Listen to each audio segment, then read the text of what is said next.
Excellent. Thank you very much, and it's great to join you. Okay, so look, it is a great pleasure to join you. I'm sorry I can't be there in person.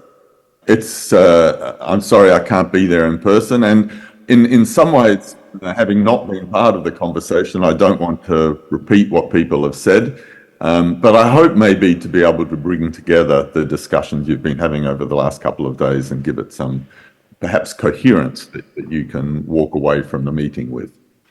So I've been asked to talk about how we bridge healthy aging and long-term care. And I was going to start with the World Report on Aging and Health that WHO released in 2015. And this report was built around a reframing of the idea of healthy aging, away from the thought that maybe it's just about the presence or absence of disease, but instead focusing healthy aging around the functioning of the individual. And the definition of healthy aging was the building and the maintaining of functional ability that enables people to be and do the things they value, and thereby enables well-being. What are the things that older people want to be and do? Well, the first thing they want is to have their basic needs met. So they need somewhere to live, they need access to healthy and nutritious and delicious food. They need to be safe, and they need to be in a supportive environment. The next thing that people express, and that I'll come back to at the end, is the idea that they want to continue to make decisions for themselves, and they continue to want to learn and grow. I mean, I hope that I can learn and grow until my last breath, and many older people share that desire with me. Older people need mobility. They need to be able to get where they need to go to do the things they want to do. They also want to be able to continue to build and maintain relationships. And in fact, there's evidence that relationships become even more important for people as they age. And finally, they want to be acknowledged as active members of the community they live in. They want to be able to participate and to contribute. Now, to do all of these things entails not just the individual, but also the environment they live in. So, for example, I'm sitting in a chair before you. I wouldn't be able to sit if there wasn't a chair. It's partly determined by my locomotor capacity, but it's also determined by my environment. And so what WHO did was try to distinguish between the individual level characteristics, which would enable me to be and do these things, and the environmental characteristics, which might help. And we called all the individual level attributes that contribute to functional ability intrinsic capacity. And this is a figure of intrinsic capacity in the second half of life. Each of those bars is for an increasing age group, and it shows the range of capacity. And there's a number of things you can pick up from that figure. First of all, it is inevitable currently that as we age, our capacity declines. But you also see there's a very large range of the experience that people have.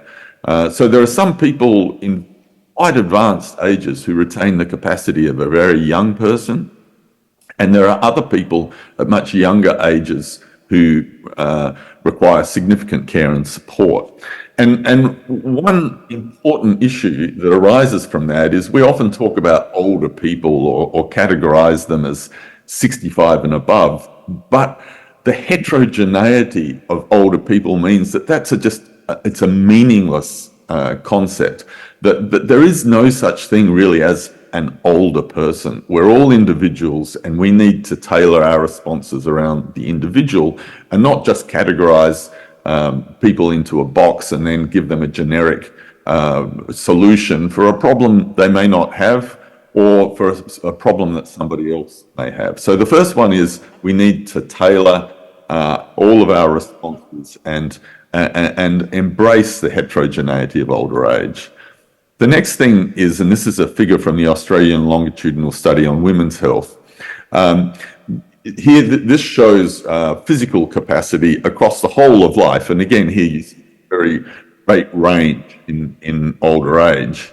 But if you split the population into socioeconomic status, what you see is that where you sit on that range doesn't occur just by chance. The people who are at the top of the range, more likely than not, have experienced the cumulative impact of advantage across their lives. And the people at the bottom, the people with the greatest needs, have often experienced the cumulative impact of disadvantage. And that's important for a couple of reasons. The first is that it means the people with the biggest needs often have the least resources with which to meet those needs. And so as we think about a societal response, as we think about how we might want to provide long-term care, we need to be particularly thinking about people at the bottom. And the second is we don't just want to reinforce the inequities those people have experienced across their lives. So we need to tailor our responses for the individual, and we also need to consider within that issues of equity. So if we come back to this figure, if we're not going to just have a generic one-size-fits-all response, how could we tailor a societal program to foster healthy aging? Well, what we suggested was if you look at this figure of a population in the second half of life, everybody falls into one of basically three groups. The first are people with high and stable capacity, people in robust health. And these are people where we need to make sure they continue healthy behaviours. We need to be looking at screening for disease and responding quickly to that. The next are people who are starting to experience declines. And here we need to do things quite differently. Here, health systems need to provide much more integrated services, and they historically do. Historically, health services respond to acute conditions with the goal of treating them, curing them, and getting people out the door. But people with declining capacity often have multiple morbidities, they're often chronic conditions, and they need chronic ongoing care. And our health system is not designed to deliver that. So we need to reframe health systems to be able to achieve that. We also need to think about the environments that people live, because this is where a supportive environment can enable somebody to keep being and doing the things they value, even though their capacity is declining. So, for example, if we have an environment where there's disabled access public transport, people with significant losses of locomotor capacity can still get where they need to go. And then the final group, it's the one which you've been talking about over the last couple of days, is people with significant losses of capacity. And here we, as I will talk about in a moment, we need to continue to do what we can to provide the healthcare they require. But this is where long-term care can help people continue to live lives of meaning and of dignity despite very significant losses. So I'll talk about a bit more about that in a moment. Now, fortunately, the United Nations has picked up on this framing under the Decade of Healthy Aging, which you've probably heard about, which is running from 2021 to 2030. And the decade has 4 key action areas. First one is to change the way we think, feel and act about aging and older people. The next is to try and build those supportive environments which can enable people to retain health, but also to adapt to and compensate for losses of capacity. The third is to reframe systems of healthcare along the lines that I was talking about, particularly focusing on primary care. And the fourth is to ensure that everybody on the planet has access to the care and support they need when they fall in that last group. In other words, long-term care. So what is long-term care? And you've been talking about this for a couple of days, and I don't want to reinvent the wheel, but the way we framed it in the report was we said it's the activities taken by others to ensure that people with or at a high risk of a significant loss of intrinsic capacity can maintain a level of functional ability consistent with their basic rights, fundamental freedoms, and human dignity. So basically it's when people who have had significant losses of capacity require care and support to continue to live lives of meaning and dignity. And there's 2 things that long-term care can provide. The first is to help people optimize their ongoing trajectory of intrinsic capacity. Sometimes we forget this. Sometimes we think about long-term care as just being about helping to maintain dignity in older people, and we forget that we should also be focusing on how we can help them maintain their cognitive capacity, their locomotor capacity, and so on. And that requires some integration with health services and healthcare providers. The second is for thinking about how we can help people compensate for the losses that they've experienced by providing environmental supports and care. And I'm sure that's what you've been focusing a lot on over the last couple of days. So what are some key issues that arise when you think about, long-term care from this approach? Well, the first one, when we were writing the World Report and we were focusing on the chapter on long-term care, we found it really difficult. What is long-term care? I mean, you have care providers who might be family caregivers. You have some who are trained, some who are untrained. You can have paid caregivers. You can have institutional care, or you can have care provided by the community more broadly, or you can have care provided by individual providers. All of that was really confusing, and it was really hard for us to think about how do we even talk about this topic. And then it suddenly clicked to us that we should follow through on our whole focus on the person, our whole focus on their building and maintaining their functional ability. And so the first thing, the really key thing when you approach long-term care is not to start from a provider perspective, thinking about all of those different people or services which can provide care. It's to start with the person and to think about what they need and how that care and support can be provided. The second issue, and I think this is actually particularly important in the Middle East and North African region, is the issue of gender. Historically, caregivers have been women in many countries. And most women have enjoyed that role. I can remember talking with the Deputy Director General of the World Health Organization, who told me she'd spent 2 years where she had to drop out of her work to provide care for her mother who had dementia. And she said, "Don't you ever tell me that was a burden. It was some of the most special time of my life." But having said that, providing care is also, it restricts the opportunities that women have to do other things. And in the 21st century, many women have aspirations to follow other careers, and yet they can be expected to provide these roles of caregivers. And so we have to think about how we can enable women to themselves be and do the things that they want. If they want to provide care, we should be able to provide them with the support so that they can do that in the easiest and the best possible way. But if they want to do other things, we should be thinking about how we enable that. And if we do that, we have to start thinking about the workforce more broadly.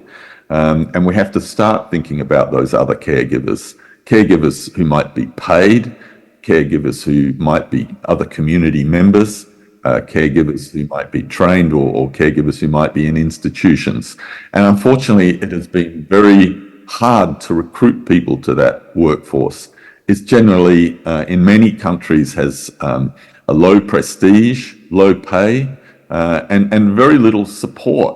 And we need to rethink how we enable people to be active and themselves fruitful members of the workforce who also can maintain dignity and meaning in their lives.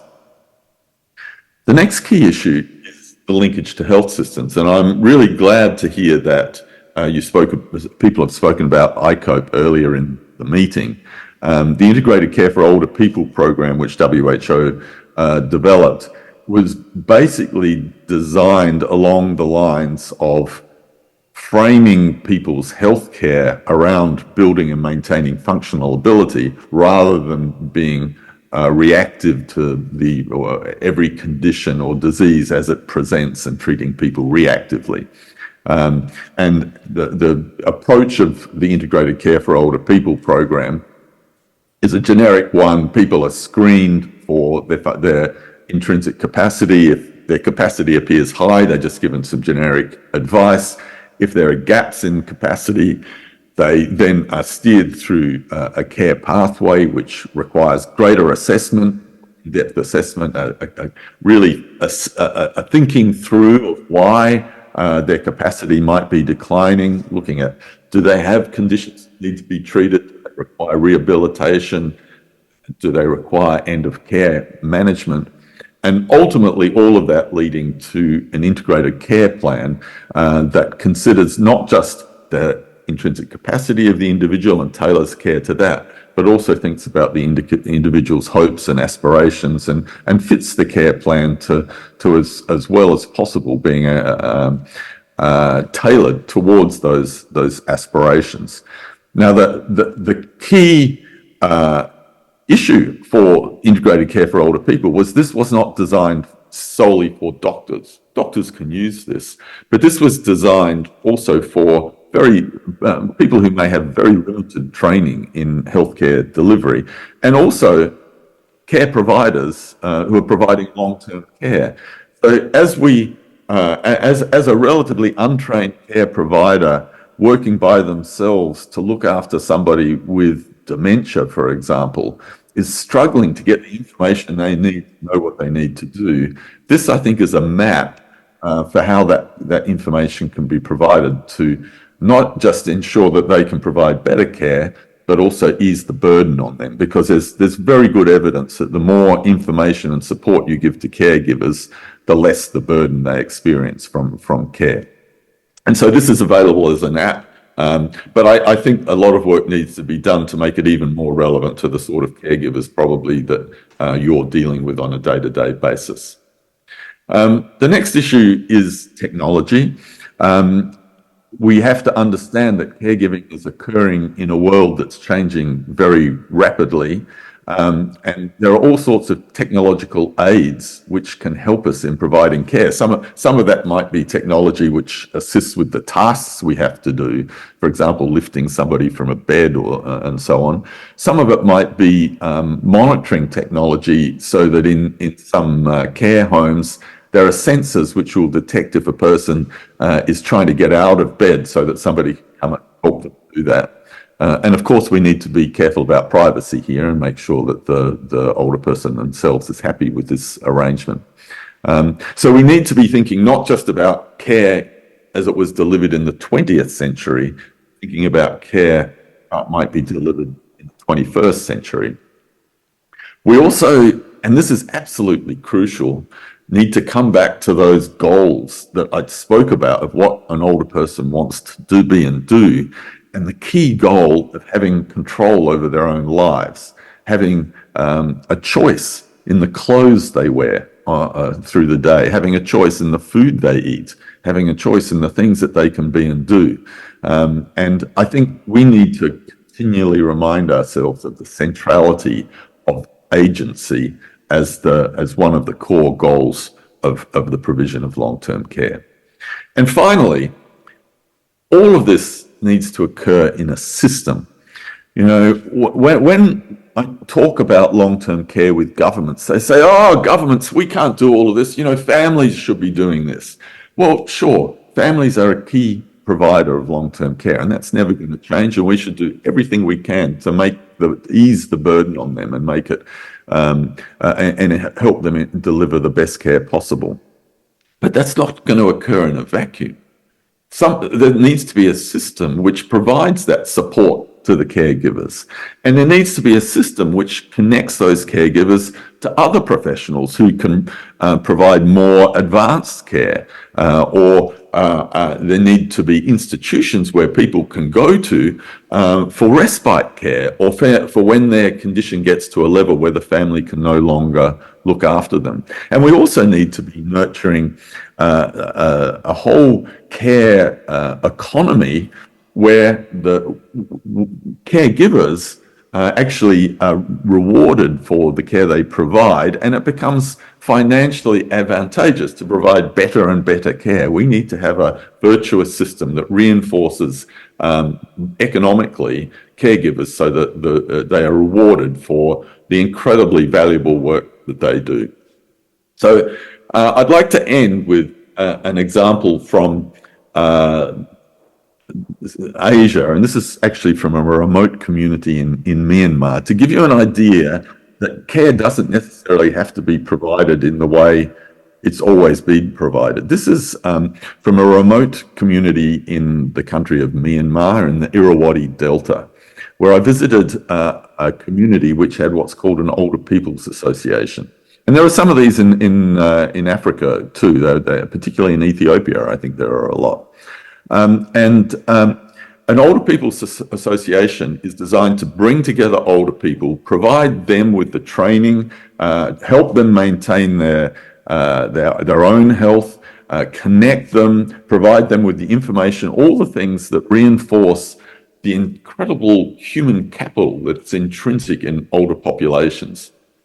And one of the things that would enable older people to do is care for other older people. And to give you an example of how that might occur, when I went to this village in the Irrawaddy Delta, I asked, what if somebody has a stroke here? And they said, actually, it's really interesting you asked, because last year an old man down the road had a stroke and was totally paralyzed on one side of his body. And because we had this Older People's Association, we knew who to contact in the health system. So somebody came to visit, they assessed the person, they said there's no medical treatment they require, but what you could do is help them do these exercises to try and regain their strength on the right side of their body. And so here in one of the poorest and most remote communities in the world was somebody receiving pretty good quality physiotherapy at no cost to the government, provided by this Older People's Association. And I think that tells me a lot about how we might think differently about the care we provide, how we might enable communities, not just families, to provide it in an innovative way that enables people to be and do the things that they continue to value, even though they have had significant losses of capacity. So I hope that helps bring together some of the discussions you've had over the last couple of days, and I look forward to the discussion which is now to follow.